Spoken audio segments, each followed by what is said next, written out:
Wow. My name's Bud. I'm an alcoholic. I'm grateful to be here. My sobriety date's October 5, 1985. And I don't take any credit for that. I'm here by God's grace. Left to my own devices, I self-destruct on a monotonous regularity. So I was introduced from Texas, and there's a reason. See, in Texas, we're taught early on, especially in AA, you never let the truth get in the way of a good story. So that's my story, and I'm claiming it. You know, they're all around the world. Most fairy tales start once upon a time, and in Texas they say, "No shit, this ain't no lie." You know, but there's a good chance it is. So I asked Christy. She asked me if I'd come share, and I don't tell her no. She's been a friend for years, and her mom. And so I asked her. I said, "Well, you want me to be serious?" And so she said, "No, not really." So I'll just tell you something about what got me here. But before I do, I'm going to take 30 seconds to just look around and say, wow, so many young people. I am so thrilled to be here. You know, this program is in such good hands. You know, I look at you young people and you know, there's a lot of us got here years ago when the earth was flat, and boy, it was different. It was different, you know.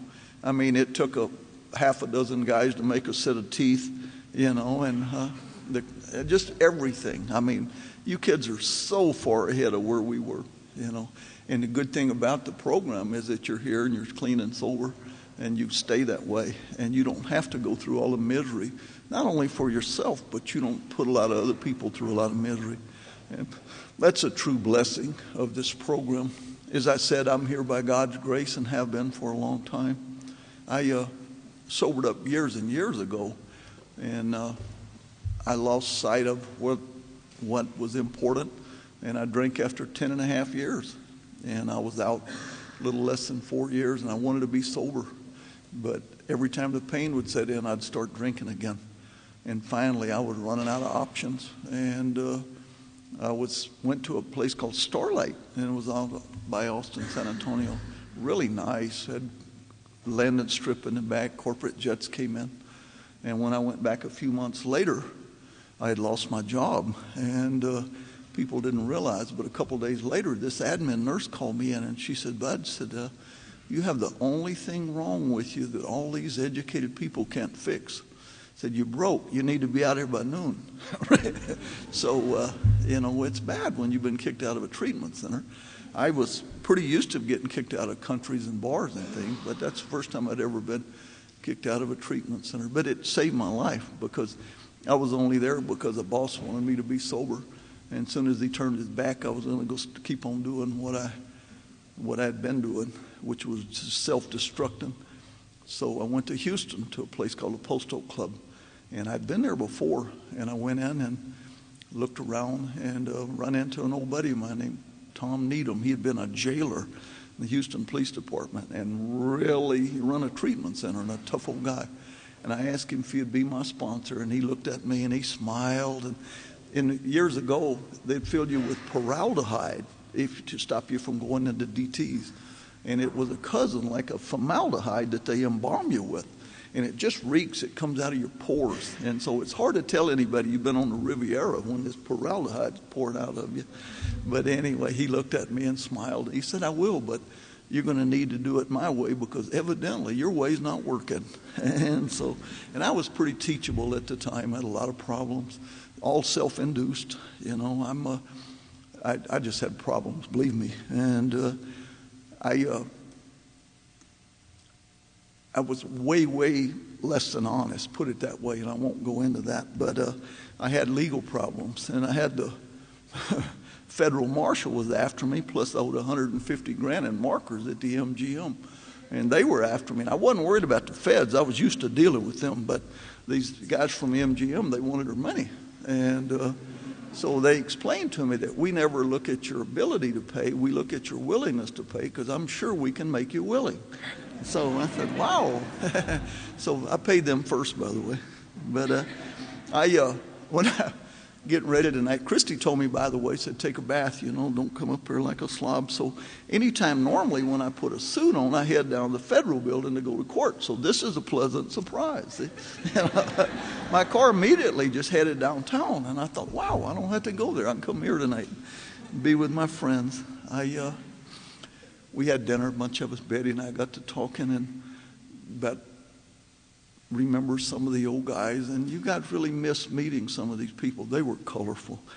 Years and years ago when the earth was flat, a lot of these old guys, they drank 20, 30 years or whatever, and they had really had some colorful tales. And my sponsor before he passed away was a man named Charlie Frank, and every Sunday he and Betty would go to a noon meeting. But when he first came in, I was his sponsor in the early 70s, and I'm sure glad I treated him nice, because when I came back, he was my sponsor. So be careful who you're mean to,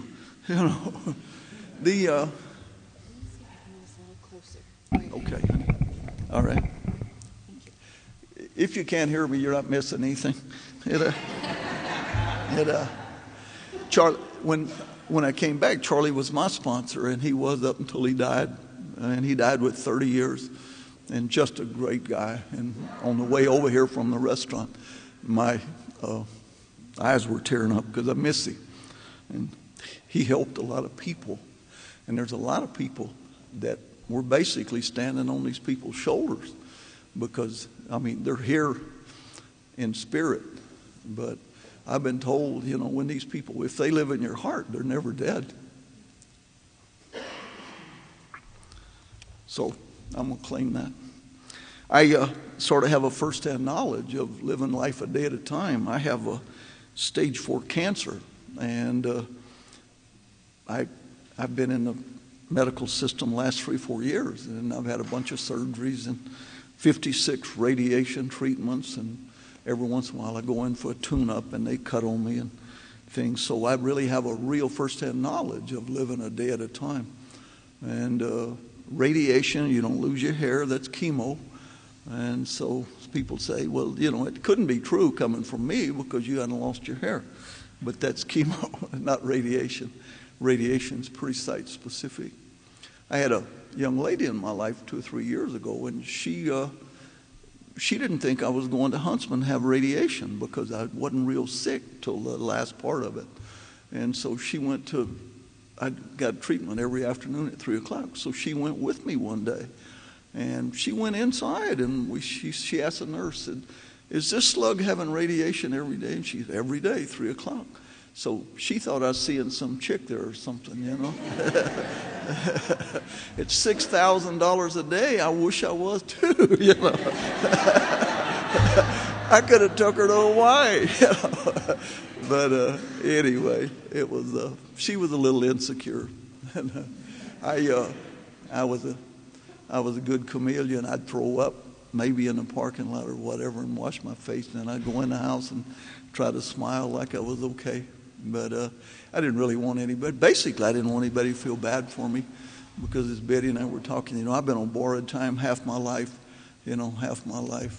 I joined the Marine Corps at 17 because I didn't like people telling me what to do. Now, that's not... That was a rude awakening. I had a couple of my buddies and I, we grew up in a poor neighborhood in Houston, by the way, and real dysfunctional family. I tried to get my family on Jerry Springer one time, and he wouldn't take them. Now, that tells you how bad it is. But I developed this liking for these Corvettes. And, when you're a kid in high school, you don't have a lot of spendable money. So the best way to get them was steal them, and I wasn't beyond that anyway. And my dad had this plumbing shop, and so he was doing a job in California. So we had his shop to cut these cars up. So we had boosted about 15. And there was a set years ago, there was a set what they call blanks, and there was a set of keys, and they would drive any GM car. So we weren't even busting the locks. We were getting in these new cars and taking them to my dad's shop and stripping them. And we weren't bright enough to sell the parts. We gave them to all our friends in the auto shop. So everybody in our auto shop had Corvette engines, wheels, seats, all of that. And then we'd take them out in the woods and we'd burn the bodies for fingerprints because we're smart. So anyway, by the way, they look like black cotton candy, when you burn them. And so we had run out of money because we weren't selling these parts, so we decided we were going to rob. Now, you're in a poor neighborhood if the wealthiest person in your neighborhood is the milkman, but it was. And so we were going to rob this milkman, and we thought, well, that's not real smart, that's big time. So we just did a burglary. We broke into this Borden Milk Company. And in the South and around the drilling areas is what it's called a rig-up truck or a gin truck. It's got this big A-frame in the back, and I know Craig knows what they are. So we leaned it over and backed it through this big glass door in the front and run in and wrapped about 3 loops of this cable around this big safe, stood about that high, and kicked it in gear and drove off. Well, the problem, it didn't line up with the door. It took the whole front of this glass door out, or glass wall. And the paper the next day, it said somebody had bombed this Borden Milk Company. Well, it wasn't. We took it down the street and dropped it in one of my dad's plumbing trucks with signs on the truck. That's how smart we were. And took it back to his shop and opened the safe up. Now, hopefully you'll never do it, but if you do, the bottom of the safe is the weakest part if you're going to break in one. Not the door, not the top, not the sides, the bottom. So we laid this safe over and we got into it and got caught naturally not too long after that. So I'm a senior in high school and was headed to reform school, and this recruiter shows up at my house. Now, I didn't know how he found me till later in life, but anyway, the judges and in those days, all the punk kids, they swept the streets every once in a while, put them in the military. And this recruiter shows up at my house and said, how would you like to go in the Marine Corps? And I said, as opposed to what? He said, well, as opposed to reform school. And I said, well, put me down. So I didn't turn 18 until 22nd of June. And the 2nd of June, I was already in the service. So, but that was just a start, because I'd already had I won't say problem, but I'd already experimented with a lot of alcohol and, occasionally drugs too. The pot grew, we called it dirt weed. It grew everywhere in the ditches, and it was real low strength. I mean, you had to smoke 2 acres to get a buzz, but it was everywhere. And in Houston is a huge Hispanic town, and so there was always any kind of drug you wanted. But basically, we were drinkers, and booze was cheap, and it wasn't legal when you were 17, but it was okay. And I spent 5 years and 8 months, 26 days, but who's counting, in the Marine Corps, and I was wounded 3 times. Ended up back in Balboa Naval Hospital in San Diego, and by that time I had a bad alcohol problem and a bad drug problem. And I know her name, but I'll call her plaintiff number 1. It was my first wife.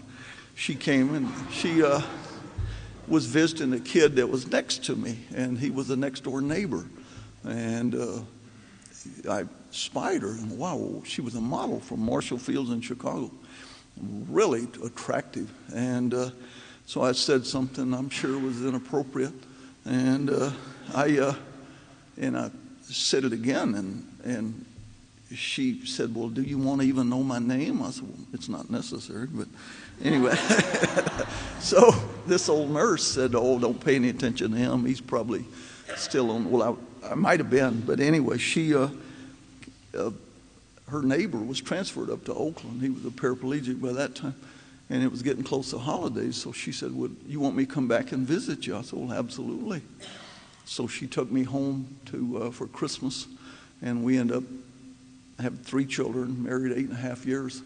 And she thought that my drinking and my drugs had something to do with where I'd been, but it wasn't really true. I'd gotten this military with bad habits already, and it just exacerbated it because I was the youngest person in this one outfit, and I wanted to catch up. I wanted to fit, and drugs and alcohol took me farther and faster than I ever wanted to go. And I caught up with these older guys that were 20, 21, older, and when I got out before I was wounded, I was 18, almost 24, and they used to call me Pops, right? And picture 24 being one of the oldest guys in there. But today it's almost funny, but had some real problems, and they were all self-induced too. So this lady and I married. We had these 3 children, and she gave me a lot of slack because she thought it was from my military thing, but it wasn't. I was predisposed to be an alcoholic and a druggie boy just from my childhood, and I loved it, and I loved the escape, and so I was off and running. Went to school on the GI Bill, and this lady was my age, but all the time I was in the service, she had been in college, and so she made good money, and so she allowed me to go to school. I went to school on the GI Bill, and I got out and went to work for a drilling company, and I'm working platforms offshore. Betty's familiar with them. Gulfport, Mississippi, Morgan City, Louisiana, New Orleans, Lake Pontchartrain, and the platforms out in the Gulf of Mexico. And we were making good money. I mean, today it wouldn't be, but every 100 hours I'm making $6,000, $8,000 in cash. Never got home with a penny because we'd go to the bars, and I'd go there for one drink. And a couple days later, I'm sleeping in the back seat of my car, probably threw up, like my head like this. And if you've ever been in New Orleans in the summer, when the sun comes up, it's already 100. And the humidity's about 95. And I'm telling myself, wow, why didn't I just go get a room and pay for it? You know, I wouldn't be sleeping. I'd be stone broke, you know. And I'd say, well, it's going to be different next time. Well, I want to tell you, folks, it was never different. It was never, because I thought it was somebody else's fault. But, you know, all my problems were right here all the time. And I had a terrible addiction problem and didn't want to do anything about it. I'm a gambler also, and I thought I was just having a little run of bad luck. And it persisted for a long time. And this lady, I came home one day, and she said, by the way, you don't live here anymore. So I said, well, how about my clothes? She said, I gave them to Goodwill. And so I said, well, how about my jewelry box? I had a Rolex watch that a girlfriend gave me, and it had an inscription on the back. And I said, well, I had a couple really expensive watches. And she said, yeah, that's what that driver said. Those are real nice watches. So I went to the pawn shop and bought my watch back because it had an inscription on it. I was able to identify it. And I lied to this pawn shop owner. I told him it was stolen, and I wouldn't call the police if he had let me buy it back. And he was more than happy to. So, you know, it's not really good conduct if you have to go to a pawn shop to buy your stuff back. Something may be wrong in your life, you know, and just maybe vaguely. But that put me, I was off and running. And boy, I tell you what, I've worked all over the world, been around the world 1.5 times, and I was always running from me. And every time I would unload off one of those 747s, you know, I'm thinking it's going to be different, but it never was different because all my problems had always had puppies along the way. And within a day or two, they'd all got together, you know, and I'm off and running the same thing. And I worked for a drilling company out of Texas called Dresser Industries, and it was a Fortune 100 company. In our heyday, we had 54,000 people scattered around the world, and they really, really treated me right because I'd troubleshoot for them. Didn't want to go home because I was always in trouble, so I'd go anywhere they wanted me to go, and they were paying me just bank money, but I wasn't a good steward. And the Bible talks about till you can be a steward over a few things, you never have many things. And boy, that was me. You know, I could make 7 figures and not pay my taxes, not once, but years, because, you know, they didn't print money as fast as I could spend it. But I'm telling you this, not because I'm unique, but I belong here. And until I was willing to do something about it, it was never going to be any different. Never. And my friend Todd, Betty and I were talking about him tonight, and he had 5 years behind bars in prison. And he talks about the dark night of the soul. And excuse me, that's so true, because one night I woke up and I said, you know, it'll never, ever be any different. You'll affect other people because, you know, we alcoholics and slash druggies, we're like, remember that old movie Sanford and Son where this junk dealer driving down the street and the shit just falling off and he looks pretty good? That's alcoholic for you. You know, you have this facade and you look okay. It's going to get better, ladies. It's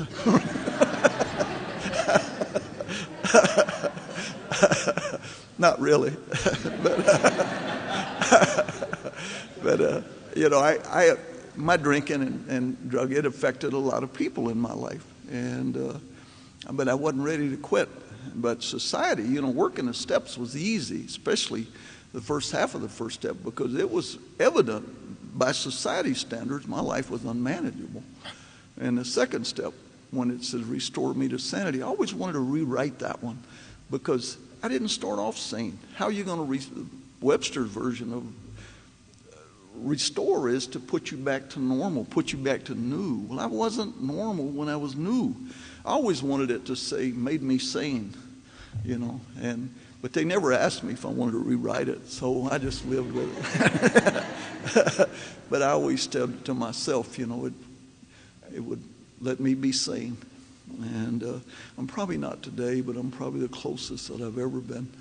And because I was taught by people, and boy, I tell you what, they weren't real kind. A lot of these old people like Dave Ace and some of them, they didn't care about your feelings. They didn't give a shit about your feelings. Now, they won't tell you the truth, and sometimes the truth was pretty brutal, and I was a sensitive person, I thought, and they would explain to you, it was comical because they were just 30-year drunks, and a lot of them had traveled, they had done all of these things. But to go to a meeting, especially a BS session afterwards, it was like comedy club. And I sobered up in Houston the second time after I got kicked out of the Starlight at a place called the Postal Club. And all of these guys, there was a pecking order, and we'd meet real early in the morning in this table because most of them didn't have JOBs. And I'm borrowing $6,000-8,000 every month from my mother because I'm mowing her lawn to pay my attorney. And when I left town, several of my buddies wanted to apply for that lawn mowing job, But by that time, I'd pretty well broke her. But I had an opportunity to go back in the drilling business up in South Dakota. A friend of mine called me, and he said, Bud said, I want you to have this contract. It was a 2-year contract. And he knew I was broke as the Ten Commandments. I didn't have any money. But he said, the Northwest Bank in Minneapolis has these three drilling rigs, and we were going to buy them, but I'd rather you do it. And so I had a federal license to drill anywhere in the lower 48. So I said, so he said, I'll give you a PO up front. You go up there and negotiate with these people for these rigs. And he gave me the prices and the whole bit. So I was pretty armed when I went up. And this banker on the 10th floor, like of Minneapolis, of Northwest Bank, and I didn't have anything to lose, but I had a briefcase, and I had a couple other things in my hand, and this big old tall, about a 12-foot door, and I opened it, and I opened the door, and I took my foot, and I pushed it. Well, it didn't have a door closed on it. It went, BAM! And this man looked up, and I walked in, and I said, shit, I don't have anything to lose now. So I walked in, and he said, what can I do for you? I said, I'm here to buy those 3 drilling rigs you have. And they had repoed them out of Canada, and they weren't not in too good a shape. So I said, well, what do you want for them? And he said, well, $750,000 a piece, so it's 2.25. So he said, well, what are you willing to pay? I said, well, I'll pay you $1.5 million for the 3. And I said, because I know they're wrote off, so it was going to go right to profit. So he said, okay. He said, when are you going to do this? I said, well, I'm going to pay you over 12 months. And he knew I had a PO from Homestake, and so he knew, and I said, they'll pay you instead of me. So he knew he'd get his money, and so I'm on a run. He said, okay. So I said, and by the way, he said, I need another $100,000 to operate on the first month. And so he wasn't crazy about that, but he agreed to it because that was his best bet. So he, on the way out the door, and I said, by the way, I need you to move them to the Black Hills in South Dakota too for me, And so he said, but I really hope this comes out okay. Right? But it did. I paid them off. But it was comical now. But when you don't have anything to lose, you get pretty creative, And I needed another start. I needed to go back in business. But and I got to pick my own crew. And it was funny because I picked people just like me. I had 2 crews of 7. I had a buddy of mine from South Africa named Gary Magnuson, kid from Australia. They were just like me. They were drunks. And we lived at a Best Western hotel in Deadwood, South Dakota. And we had a slush fund. The man that owned it, his name was Kermit Still, and we would keep several $1,000s that he would have, and when we would get low, we'd replenish it because my crew was getting locked up every weekend for drunk and disorderly. And so, but I needed them, so Kermit would go bail them out. And when I'd be there, he'd say, "You're getting low," because I'd take it out of their check because they're making $1,000 a day. So they were good for it, but we just had to get them out of jail because I needed them. So we had replenished this slush fund. And about that time, I decided that, I needed to be sober again. And so I started trying to be sober. And every time I'd get a little time, that pain had set in. And the last time, I thought I was going to have to die to get sober. But I teamed up with some people, and I started doing it their way. And they started taking me through the book and said, "This is what you do," not suggested, "This is what you do."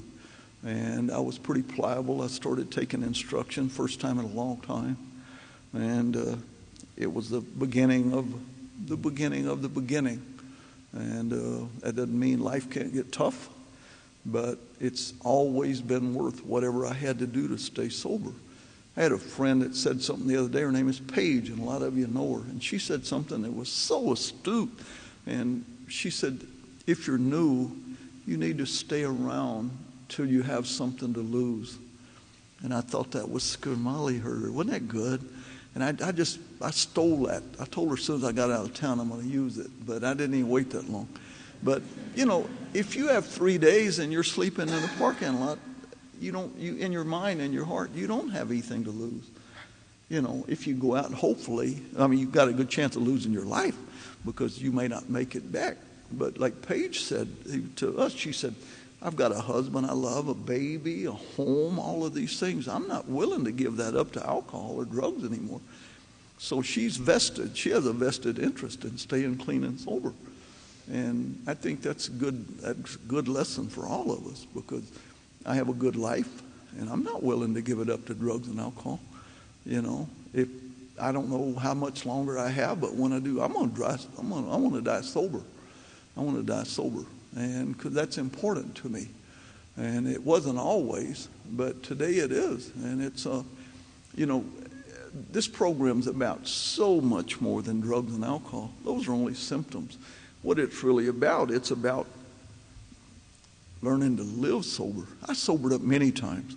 I'd made jails in places you couldn't find on a map, but usually because of alcohol and drugs. But today, I'm willing to do whatever it takes, and I wasn't always that way.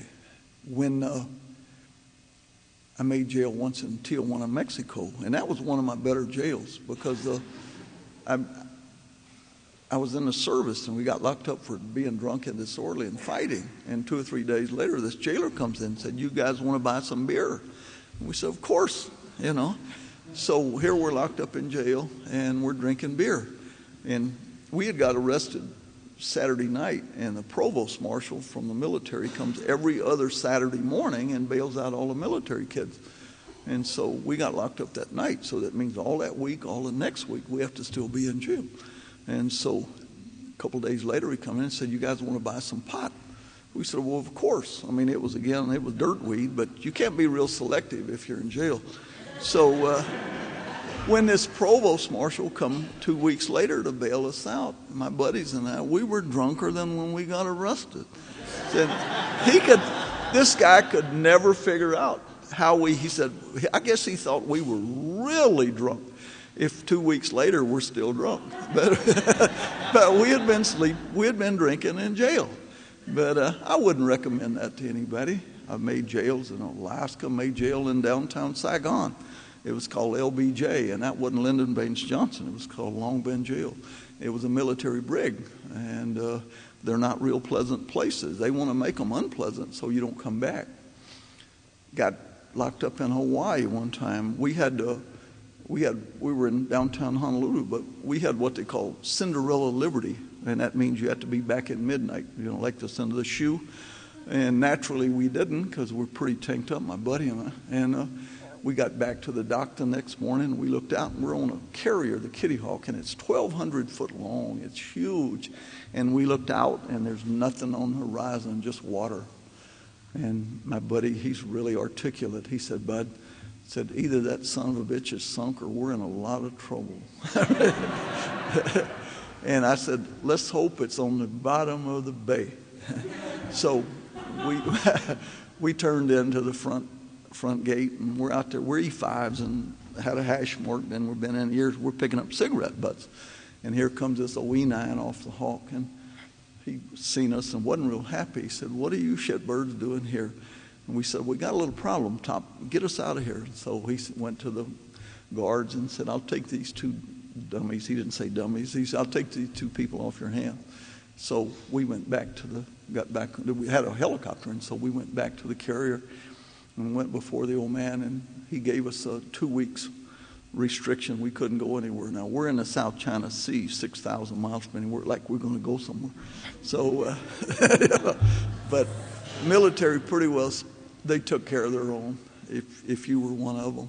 And I used to think that was so neat, but it really wasn't, because it enabled us, and it let dysfunctional, undisciplined people go longer than they should.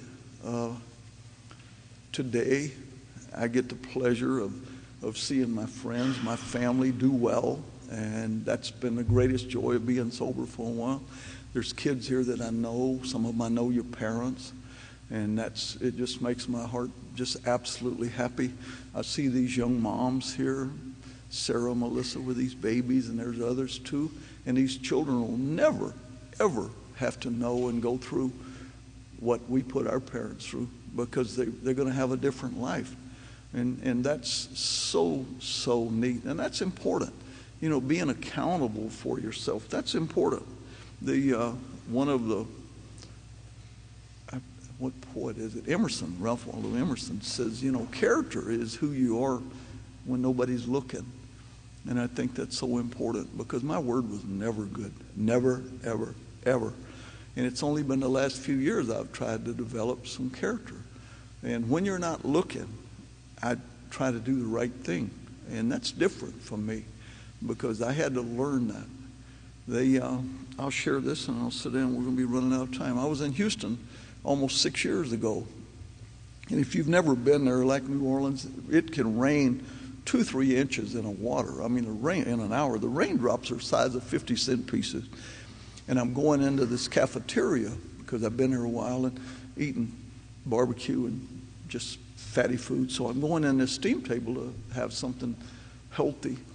And there was this car pulls up, and this young college kid happened to be African American, and he had his great grandmother in the car, and I helped him because he couldn't stay where he was, so I helped her get inside, and they were celebrating her 100th birthday, and her hair was just white as snow, and I got a chance I got her in, got her sitting, and her great grandson parked the car. And then I went in and ordered. And so he came over and said, would you join us for lunch? And I was thrilled to. And so she told me about being a teacher growing up in the South. And Houston's a very wealthy city. And they used to say separate but equal, but that was wrong. I mean, it was separate but separate, because the Caucasian schools got all the money and the black schools got what was left over. And her name was Ms. Elsie, and she was telling me that they would get these books and half the pages would be missing. And they would buy one book new, and then they would type out all the pages and put them in. And very creative. And so when she told me she was a teacher, I said, well, my mom was a teacher. She passed at 94. And she said, well, what was her name? And I told her, and she said, I knew Miss Carey. We used to go to these teachers' things together. Excuse me. So she asked me, just out of the clear, she said, well, are you honest? And I thought, wow. She said, your mom would want you to be honest. And I said, most days. And she said, well, what days are you not honest? I said, well, the ones ending in Y. So she said, well, you need to make that right, you know. And so, excuse me, a couple of weeks ago, she passed away. And I got a chance to go to, they were having their 100th birthday, and they were having this huge thing at her church. And I got to be there and got to meet. And she had touched people's lives like crazy. But I was really touched that she said, I was scheduled to go to your mom's funeral. And I didn't get sick, but my daughter did. It was in her 80s that was going to take her, see. So, but she didn't know my mom. And she said, I told her, that I was going to work on that. And I'd always got in trouble for insider trading, money laundering. I never took a pistol, robbed anybody. I did it with a gold cross pin because you could get a lot more money. And if you rob somebody, you're a crook. But if you just take their money away, you're an unsuccessful businessman. So, but really, you're a crook. So she made me look at some things. And when she passed away a couple of weeks ago, every time I think of her, I'm still sad because I wanted more time with her. I wanted her counsel. Right after that, I started making some changes in my life, and they hadn't always been easy because the Bible talks about taking the wide road or the narrow road, and I always chose the wide road. But there's a real price to pay when you do that, because sooner or later, if you stay here and you stay sober, you have to clean it up. And wow, of course, I'm smarter than most people, so it dawned on me after 20-something years. But if you don't create all these problems, you don't have to clean them up later. So isn't that smart? I mean, most people at 6 months already know that. But, but I am a slow learner. So today, I'm doing better. I'm not totally honest, but I'm working on it, and 99% of the time I am, but not for society even. It's basically because even old sociopaths change sooner or later. I just don't want to clean it up, and I want to stay and see my friends. I want to see you do well. I want to see, because you're the true joys in my life, and I've been so blessed to be here and watch all these young people. My volunteer job is at the VA, and I get to see these people, and they're in the twilight of their life. And I come here, and you're at the beginning of your life. And I come here and draw strength from you. I can sit there and not say a thing and just look around and just be as happy as I can be. And I was thrilled when Chrissy asked me a couple days ago to come here and share. And I was telling my sponsor, and he said, well, before you get to Big Head, what you need to ask is how many people she asked in front of you. So I didn't even ask her that because I didn't care. But I'm just glad I'm here. It was great. Hi, sweetie. Hey, I knew you before you were famous too, Becky. But Becky's dad was a friend of mine.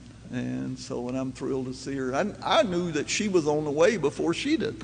But, I love you all. I've been around here long enough that I can tell men and women I love them without a need to go to R.C. Willey and buy furniture or anything. And, and I do. I truly love you because you're walking this thing just like me. You don't need me here. The program will be great without me, but I sure need you. Thank you.